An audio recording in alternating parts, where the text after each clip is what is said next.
Hi, welcome to Pi International Education. আজকে আমরা দেখব semi-formal letters for writing task 1 of general training.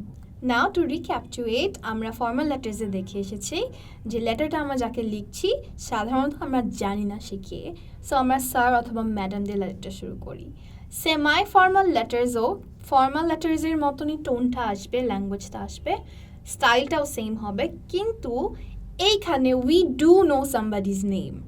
For example, আপনার কোয়েশ্চেনে থাকতে পারে যে you're complaining to your landlord or writing to a neighbor or asking for permission from your teacher. Now, আমার landlord, আমার neighbor, আমার teacher, আমি এদের সবাইকে কিন্তু চিনি. However, এরা কিন্তু আমার ফ্রেন্ডের মতো অথবা আমার ফ্যামিলির মতো অত ক্লোজ না. সো এই জন্য আমি কিন্তু ওদের সাথে ইনফর্মালি কথা বলতে পারবো না. সো আমার টোনটা রাখতে হবে সেমাই ফর্মাল. এইরকম লেটার স্টার্ট করার জন্য আমরা ডিয়ার ইউজ করতে পারবো.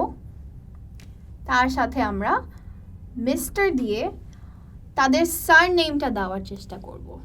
সো এখানে ফার্স্ট নেম না দিয়ে আমরা সার নেম দিব.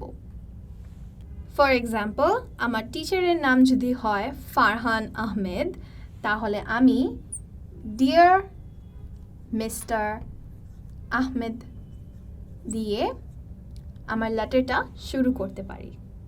এইভাবে আমরা যখন কোয়েশ্চেনটা হাতে পাবো, কোয়েশ্চেনটা পাওয়ার পরে আমাদেরকে আইডেন্টিফাই করতে হবে যে লেটারটাতে পারপাসটা কী এবং কমপ্লেইন করতে বলছে কাকে বলছে, ল্যান্ডলর্ডকে বলছে. সো আমি ল্যান্ডলর্ডকে কতটুকু চিনি.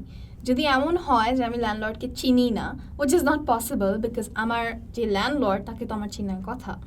সো যদি এমন কিছু হয়, ফর এক্সাম্পল আমি যে কোনো কোম্পানির ম্যানেজারকে লিখছি যার নাম আমি জানি না বা চিনি না, তখন লেটারটা ফর্মাল. কিন্তু যদি এমন কাউকে লিখে থাকি যাকে আমি চিনি বা কোনো নাম দেওয়া আছে, বা আমার নেইবারকে লিখছি, সো আমার নেইবারকে আমি চিনি, সো এই জন্য লেটারটা সেমাই ফর্মাল হয়ে যাবে. Thank you so much everyone. আপনারা যখন লেটারটা লিখবেন তখন অবশ্যই আইডেন্টিফাই করবেন যে লেটারটা কি ফর্মাল, সেমাই ফর্মাল নাকি ইনফর্মাল.